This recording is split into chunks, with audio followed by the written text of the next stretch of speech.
My name's Nick Pope. I'm a serving official with the British Ministry of Defence, which I joined in 1985.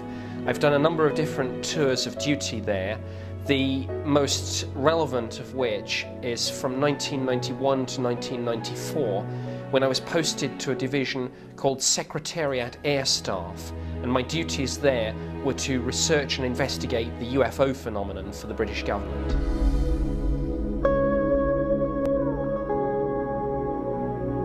I received somewhere between 200 and 300 UFO reports each year, and my job was to evaluate these to come to a decision about whether there was evidence of any threat to the defence of the United Kingdom.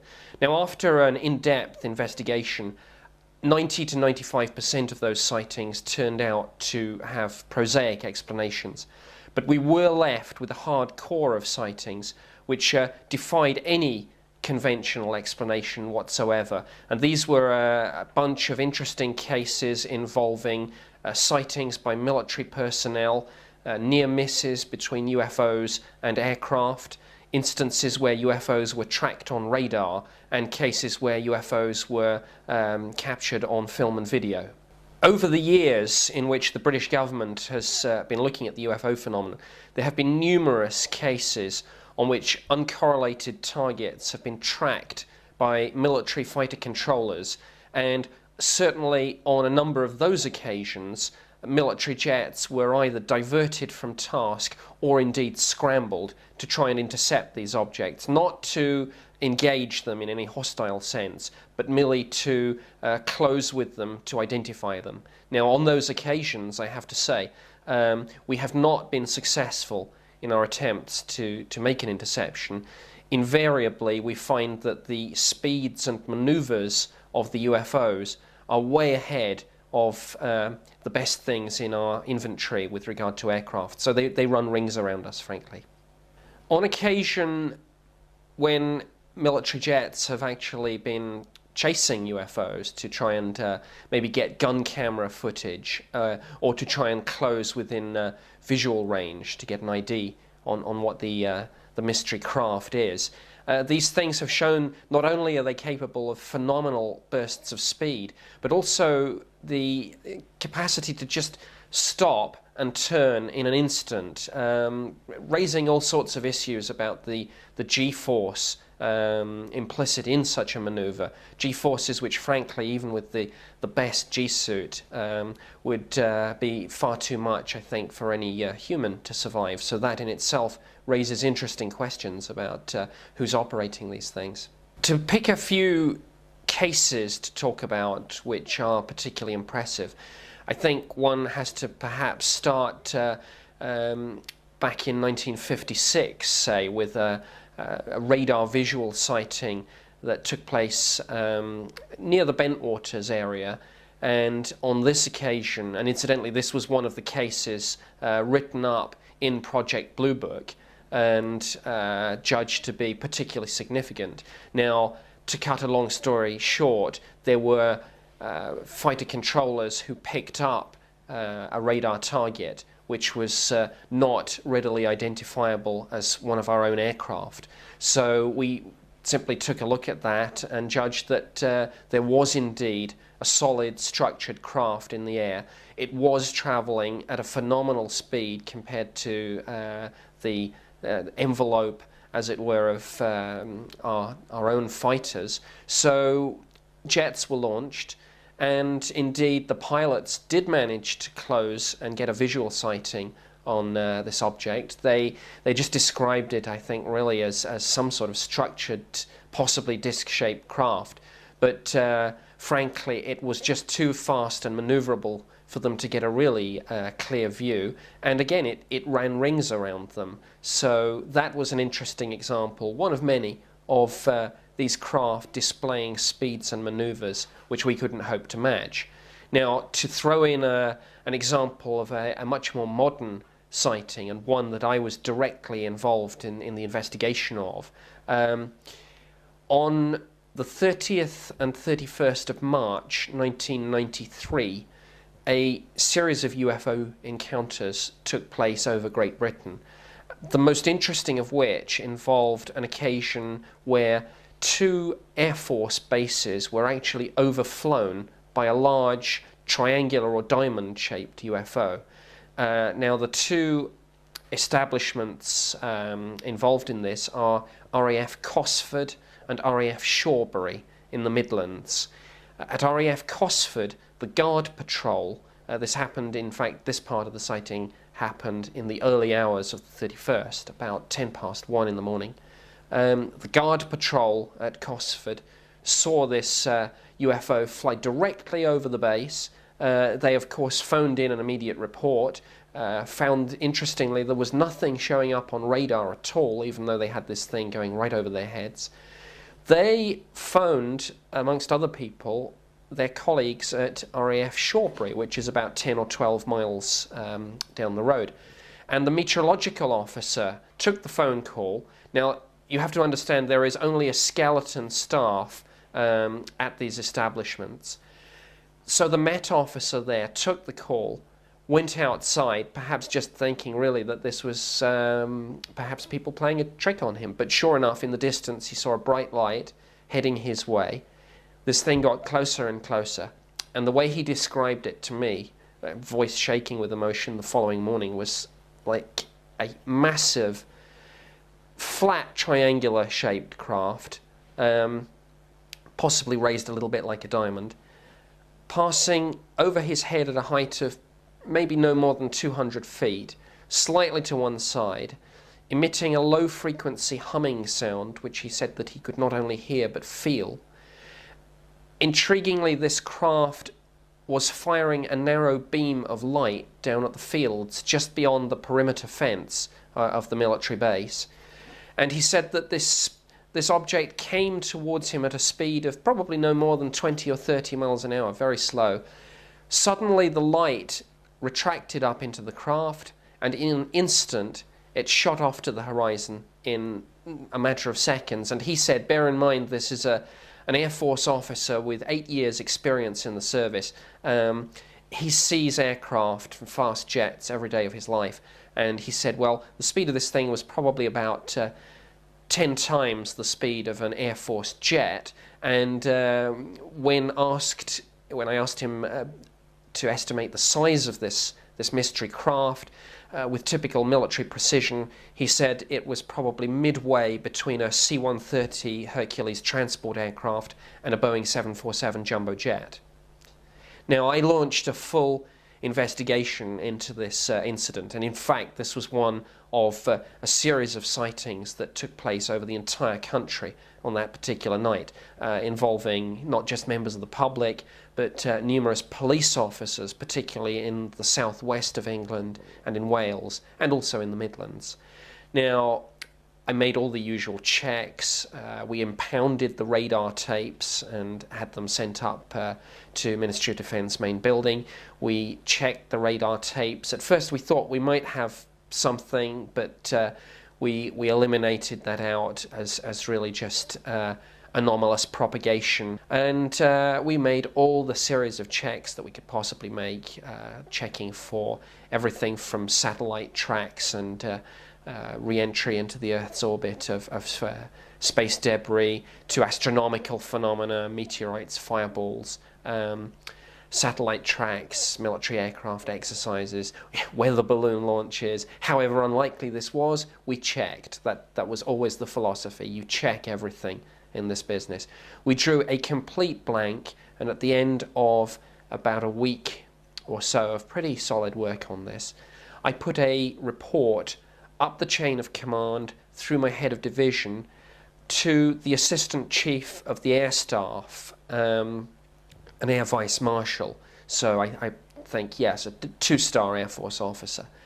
We put this up to him, and we basically said that an uncorrelated target, an unidentified craft, but not just a light or a shape, a structured craft of unknown origin, penetrated what we call the UK ADR, that's the United Kingdom Air Defence region, on that particular night, flew without being tracked on radar, without any aircraft being launched, flew with total impunity over 2 military establishments and over a large part of the rest of the country, and then disappeared.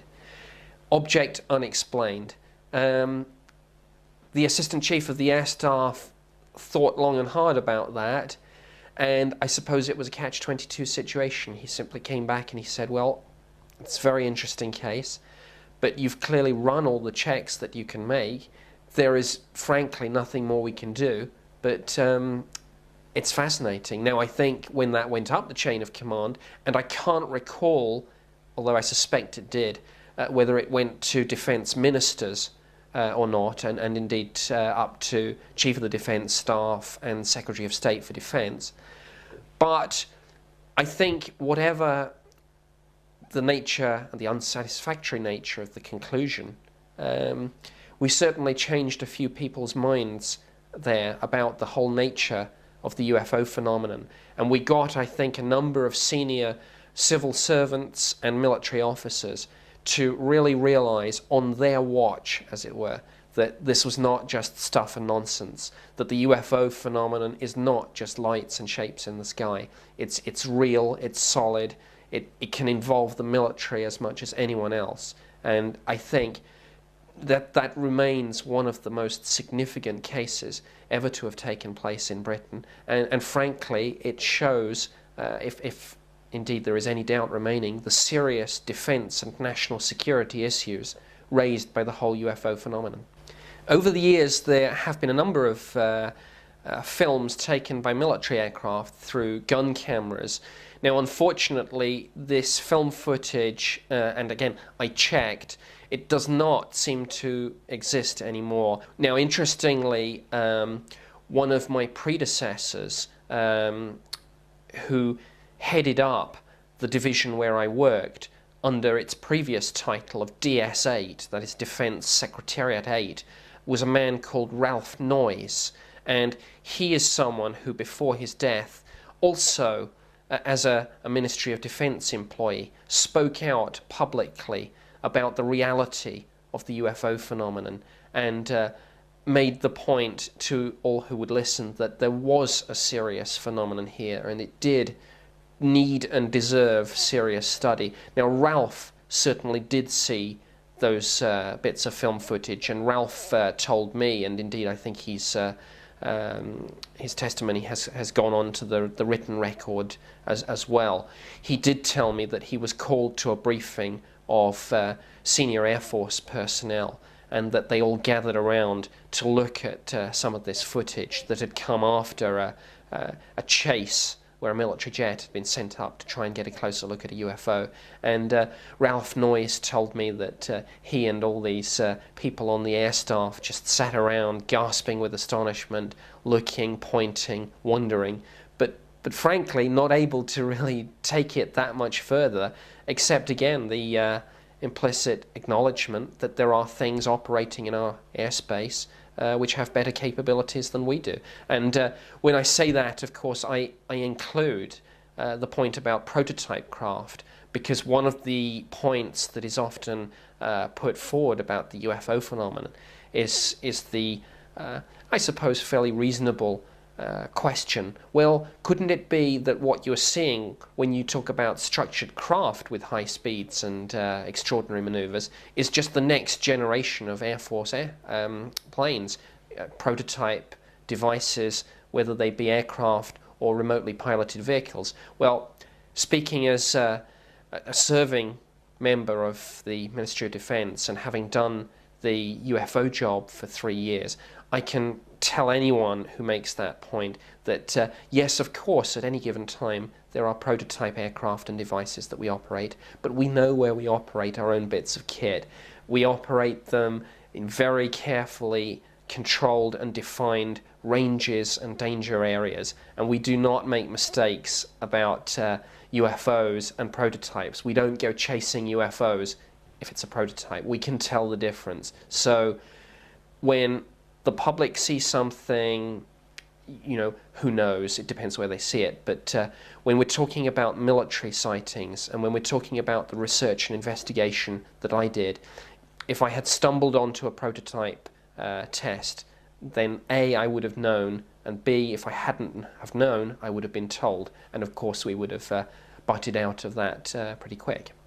Britain's most famous UFO case is the Rendlesham Forest incident, which is sometimes also referred to as the Bentwaters case. Now, that involved a series of UFO incidents over a number of nights in December of 1980, involving in fact, they are nominally Royal Air Force bases, but in fact, of course, they were operated by the United States Air Force, RAF Bentwaters and RAF Woodbridge in Suffolk. Now here, there were a series of encounters where some people saw lights in the sky performing extraordinary manoeuvres, but perhaps much more significantly, on the first night of activity, people saw a structured metallic craft actually moving not up in the sky, but right down pretty much at ground level, moving through Rendlesham Forest, which adjoins the two bases. And at one point, this small, metallic, roughly triangular-shaped craft seemed to actually come down and land in a particular clearing. Now, all the witnesses to this are military personnel. They're trained observers. They don't make mistakes. Some of the skeptics have suggested that this could have been a mistaken sighting of a nearby lighthouse. That's nonsense for two reasons. Firstly, these were trained military observers who actually were familiar with the lighthouse and saw it pretty much every night of their tour of duty. But secondly, certainly at one point in the encounter, the lighthouse was clearly visible at the same time as the UFO. So this simply could not have been the lighthouse, as the skeptics sometimes suggest. Now, I have, although of course this case predated my own tour of duty, really by 10 years, a little more, I reviewed the case and I looked through the file and I tried to reopen the investigation into this incident. The most important thing that I was able to focus on was in fact physical evidence that something had taken place, because after this craft had touched down, people went back in the light of day to the landing site and found that where they'd seen this craft land, there were in fact 3 triangular indentations in the forest floor. What I mean by that is there were 3 indentations which, when you drew lines between them, were pretty much in the shape of a perfect equilateral triangle.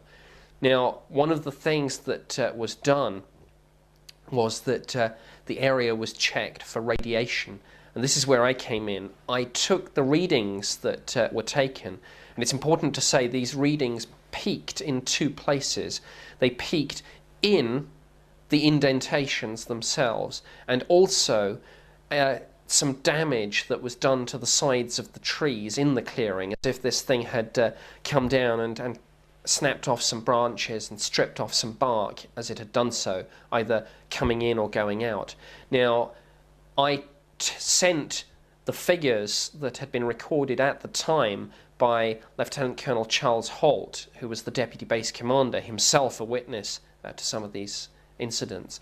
I sent the data from Holt and his team to the Defence Radiological Protection Service, which is part of the Ministry of Defence.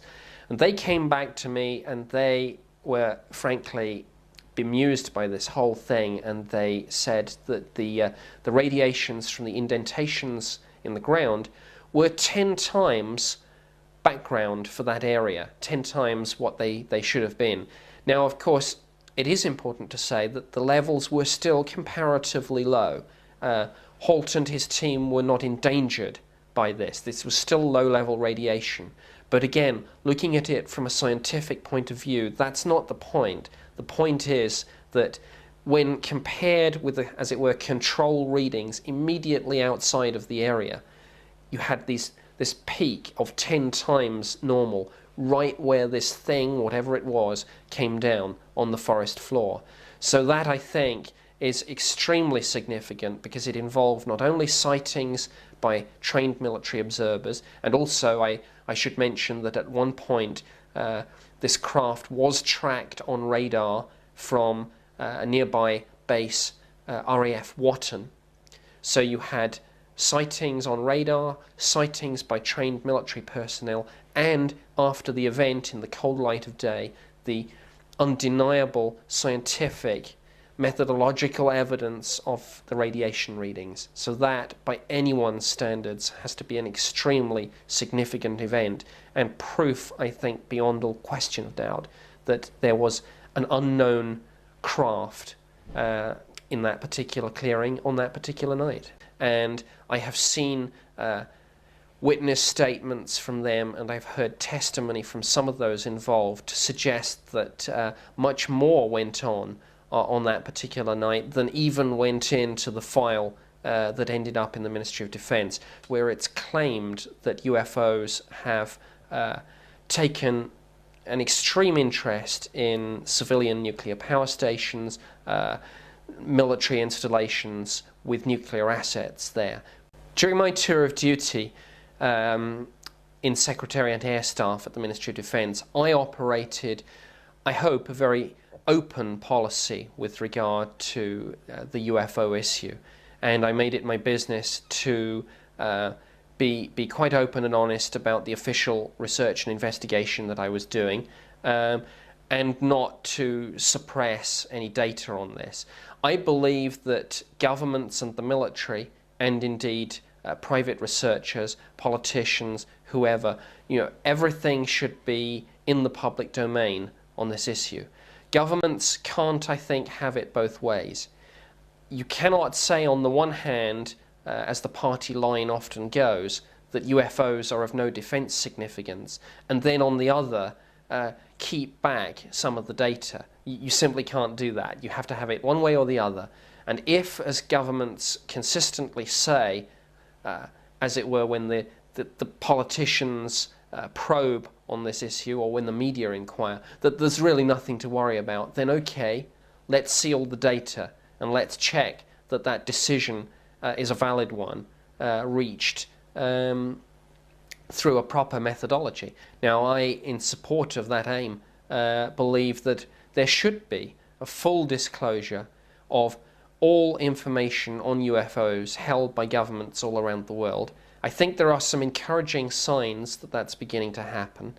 I know, for example, that early in 2000, at a conference in San Marino, which was part sponsored by the Ministry of Tourism there, so it had an official flavour to it, the Italian Air Force actually sent a delegation on duty in uniform to talk about UFO cases received by the Italian Air Force and Ministry of Defence over the years. Now, I'm also aware that this has happened in Chile, and as I've said, my own efforts to try and be very open with this and to push data into the public domain as well, I hope, have taken the issue forward somewhat. But yes, I am a supporter of total openness and honesty on this issue. Clearly, it's a very important issue, one which I've made no secret of the fact I think raises important defence and national security issues. But these are not issues that should be addressed by a small clique and any one grouping of people. These are issues of global significance which should be addressed and debated by everyone. And indeed, we cannot make a full and proper assessment of the phenomenal data we have without bringing in all sorts of people, scientists, politicians, military experts, in a much wider way than perhaps this information is available now. I've made no secret of the fact that I believe some of these UFOs may well be of extraterrestrial origin. Now, I know that that's an extraordinary statement for a serving officer in the Ministry of Defence to make. I don't make it, of course, as an official announcement. It is, of course, me speaking in a private capacity. But it is me speaking on the basis of 3 years official research and investigation, 3 years of me looking at new sightings coming in and reviewing the 250 or 300 odd case files. of me reviewing the 250 or 300 files held by either the Ministry of Defence or the Public Record Office on the UFO issue, some of which were classified secret at the time. So I don't make these statements lightly, and I don't do so on the basis of a blind leap of faith. I do it on the basis of the data held by the government. It's important as well to say, I am not alone in this belief that even within the Ministry of Defence in Britain and the Air Force, and indeed the political establishment, I am not a lone voice here. The Ministry of Defence is not a great indivisible organisation like anything else. It is a collection of individuals. So when you talk about government, the military, and the establishment, whatever grouping you talk about, what you're really talking about is a group of individuals. And I've found that there are skeptics and believers in the world of officialdom. And there are more believers in an extraterrestrial presence than many might suspect, particularly in the Air Force. Largely, I suspect, because when you actually think about it, a lot of people, and I've tested this myself, I've gone out, I've spoken to people socially and in the margins of meetings and courses and such like. When you go out and speak to the Air Force in Britain, somebody may have had a sighting, somebody may have tracked an uncorrelated target on radar, see it do manoeuvres that we couldn't possibly match. Either somebody has had these experiences themselves or knows of somebody, a friend, a colleague, who's had the same thing. So I'm not saying that there is an acceptance of an extraterrestrial reality, but there is certainly more belief than you might suspect. At the beginning of my tour of duty, I did make some effort to establish a dialogue with opposite numbers, particularly in America. Now, I was given the party line, I guess, that officially the Americans had been out of the UFO investigation game since 1969, when Project Blue Book was closed down. I didn't, frankly, have time to follow that up and probe deeper. How much assistance did your investigations receive from, for example, the NSA facility at Menwith Hill or the National Reconnaissance Office satellite programs that do reconnaissance? Did you receive any confirmations from those entities or assistance from those entities? I don't want to talk, I'm afraid, about any liaison with certain agencies on this. All I will say in very general terms is that if I had a particularly interesting case on which I felt I needed assistance from any other agency with any other capability or bit of hardware, then I would ask through channels. But really, most of the UFO cases that came my way, I was happy with the assets that I had, and really did the day-to-day research and investigation using national assets such as the UK Air Defence Region radar stations, the Ballistic Missile Early Warning Centre at RAF Fylingdales and such like, but I don't want to go much further than that. Suffice to say that there have been a steady stream over the years of good quality cases, which I think would convince any open-minded observer who actually looked at the data that there was something here which went significantly further than just lights in the sky, and something which, whatever the claims that are sometimes made about this phenomenon, suggests that something of extreme defence significance is happening, not just in UK airspace, but indeed I think of airspace all around the world. In Britain, at the Public Record Office, at present there are about 30 UFO files open to the public. Now in total, I believe there are between around about 250 and 300 files, and some of those were classified secret, now of course declassified. Britain will get its Freedom of Information Act shortly, and I hope and believe that most, if not all, of the British government and military UFO files will soon be released. What there is, however, is a body of evidence which, when placed end to end and looked at by any dispassionate observer with any military or scientific experience, will, I think, constitute proof of the reality of this phenomenon. One important fact about the British wave of sightings in March 1993 was that it happened 3 years to the very night after the wave of sightings that rocked the establishment in Belgium and led to the scrambling of F-16s. That, again, was late on the 30th and in the early hours of the 31st of March. So it's one of those very interesting facts that perhaps two of Europe's most significant UFO waves actually happened on the very same night of the year, 3 years apart. Now, what that means, I don't know. It's certainly significant, I think. One of the things we're taught in government is don't believe in coincidences. So there's something there.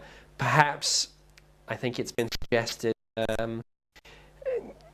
as an indicator of some sort of intelligence behind these craft. One theory is that it has to do with media coverage. It's the one night, perhaps, that you can get away with flying so low over military bases and so close to the ground over a populated area. And the reason for that is that it will happen too late to be reported in the media on the 31st of March. So if it makes the press and the TV news, the story will run on the 1st of April. So that might mean that people will disregard the story and treat it as what we call an April Fool's joke. Although it predated my involvement, one of the most significant waves of sighting in Europe took place over Belgium in March of 1990. And on that occasion, UFOs were seen by large numbers of people on the ground and tracked on radar, resulting in 2 F-16 fighter interceptors being scrambled. These aircraft then picked up the UFO themselves on their airborne radar, and an intriguing game of cat and mouse played itself out in the skies of Belgium over the next hour or so. Now, although that happened before I was posted into Secretariat Air Staff, I did, simply because I was aware of it and because it was clearly a significant case, make contact with the British Air Attaché in Brussels. And I asked him, really for my own peace of mind and for my own background research, to confirm the reality of that. And he had certainly spoken directly, I believe, to one or both of the 16 pilots and to the senior military officer involved in this, Colonel de Brouwer. And certainly the word that came back to me officially via our embassy was, yes, this incident happened pretty much as reported. Yes, there was a solid structured craft there with speeds and manoeuvres way ahead of the F-16s. And as a sort of unofficial aside, there was a kind of jokey comment going around, certainly the Belgian air staff, which was to the effect of, well, thank goodness they were friendly. There was a huge gash in the land where something had crashed, and it didn't break anything. You know, I don't know if you've ever been to a crash site where you had trees just broken like in half. Everything was burned, and it was like if you had almost cut like a warm butter with a knife.